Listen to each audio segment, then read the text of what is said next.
Welcome to the Awakening Women Show. I'm your host, Leanne Oaten, a former counselor with a background in counseling psychology. I'm a mentor for high-achieving, ambitious women with over 13 years in the mental health and empowerment space. I've guided hundreds of women and have influenced over 100,000 through my platforms, podcast, and other courses, programs, and mentorship. I'm also the creator of the Relationship Clarity program, formerly known as End the Cycle, which you will hear me mention a lot of times as we go through the episodes. This program is to help women break free from destructive relationship cycles and come to clarity and power about their next step. This show is for the woman who knows her relationship struggles go deeper than the usual conflict. You know there's something more going on, but you can't quite nail it down or pinpoint what that is. You'll find clarity here, empowerment, truth, and validation. Clarity on whether your relationship can be healed or whether it's time to reclaim your life and move forward. What started as me sharing my own experiences quickly became a movement because the truth is so many ambitious, successful women are stuck in confusing and draining relationship dynamics while trying to rise in every other area of their life, career, motherhood. This is you, you're not alone, and you don't have to keep living this way. Inside this podcast, you'll hear some of my most downloaded episodes, plus fresh content designed to help you break patterns, reclaim your wholeness, and decide once and for all if this relationship is where you belong. I'm so glad you found the space.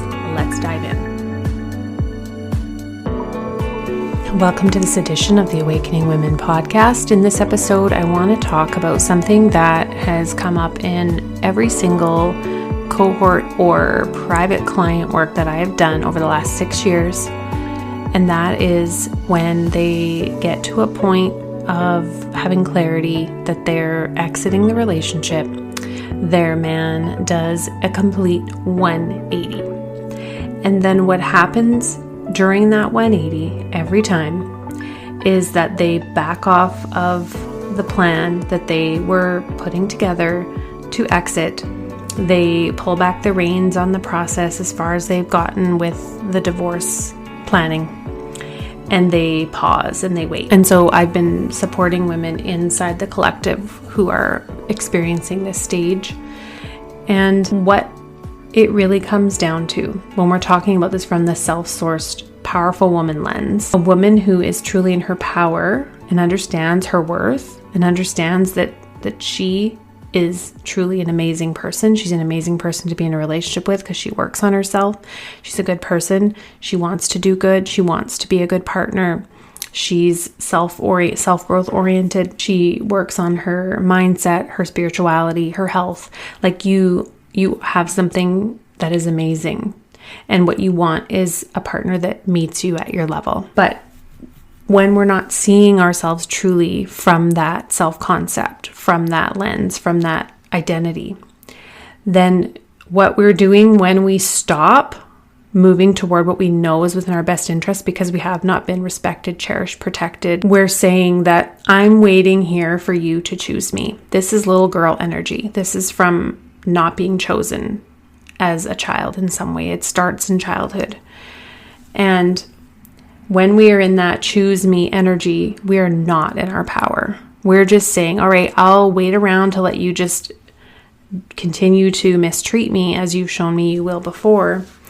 And you've shown me that there is nothing actually different this time other than that I was out the door. And now I'm going to wait around and see if I'm going to stick around for another round of what's going to happen, that I know is going to happen. And this is a tough one because over the years, I have had to work on myself in the fact that when I'm supporting women in this, is that there's a part of me that wants to step into that rescuer mode and be like, no, you need to get out. But that's not my role. And it can be difficult. That can be probably one of the hardest parts of the work I do. However, the women that actually are in my spaces, though, they have the capacity and the ability and the tools and the support and the surroundings, the environment where they can stay awake. It's very easy to slip back into the cycle and go through it again and again and again and again if you don't have those clear touch points with other women to see that they're also experiencing similar things, also having a guide, a mentor, someone that understands this, that can help you stay awake. You don't want to go back to sleep. And so this is really important to step into being the woman who consciously chooses. So if a woman is consciously choosing and she's consciously curating her life, how she spends her days, how she spends her time, how she's showing up every day, who's allowed in her circle, who gets her energy, who gets her love, who gets her attention, who gets her effort, who gets her heart. Would that woman choose this man that has suddenly done a 180 manipulation tactic to manipulate you into staying and giving him more time? Because that's what it is. It just is. I've never seen anything different. And yes, every woman has to get to their own clarity. It's a painful process. There's a part of us that wants to say, if I could finally just get him to see me and choose me and say he wants me, then I will finally feel healed. Then I will finally feel enough. Then I'll feel important and special. But would you really? Because the person that he has chosen to be it still exists. Nobody can change like that. That's not change. It's manipulation, because change requires accountability. And you cannot unsee and unfeel and forget all that has already happened. And so if you're in this place where you are kind of at that edge of the cliff looking down at your new life, where you're going to have to take that scary leap forward, I want you to think about, this is from the Course in Miracles, that we are only ever operating from fear or love, that everything in life comes from fear or love. Fear is scarcity, love is abundance. And so if you are thinking from love, are you thinking, I'm going to sit around and wait for him to choose me?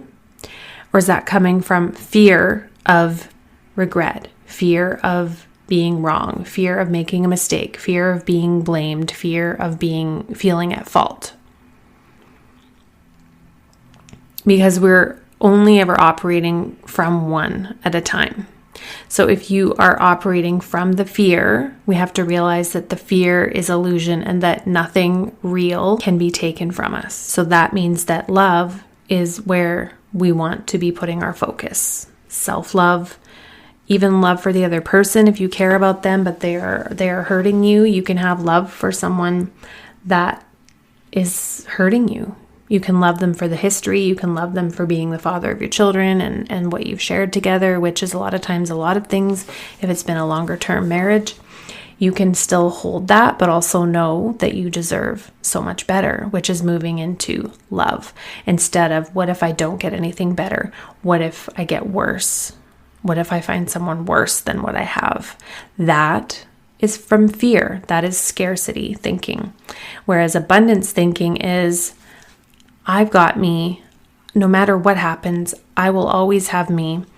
And it's also the piece that holds us back is that we actually fear that we won't be able to handle the emotions on the other side, won't be able to handle what comes up for us on the other side, because we haven't developed ourselves emotionally. We haven't even really visited the truth of what we feel. And so the idea of actually like pulling that bandage off and doing it is terrifying. I've never met or worked with a woman that was not terrified to actually do that. But it's actually the place where the greatest growth lies, because if we think that because fear is there that it means we shouldn't do the thing, a lot of times that's actually the opposite, right?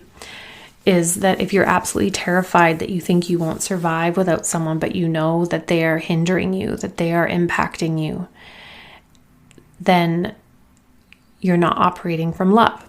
So I want you to think about that as you're navigating the potential of leaving, or maybe as some women that I am working with, clients that I work with and have worked with, they have left or separated, but they are still somewhat entangled and their ex is still trying to coerce them back, convince them to come back, trying to be the changed man that they're wanting them back, right?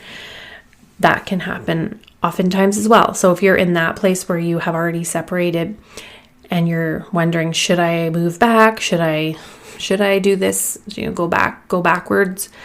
I have heard horror stories of that where I have had women in my communities, my program, who have done that.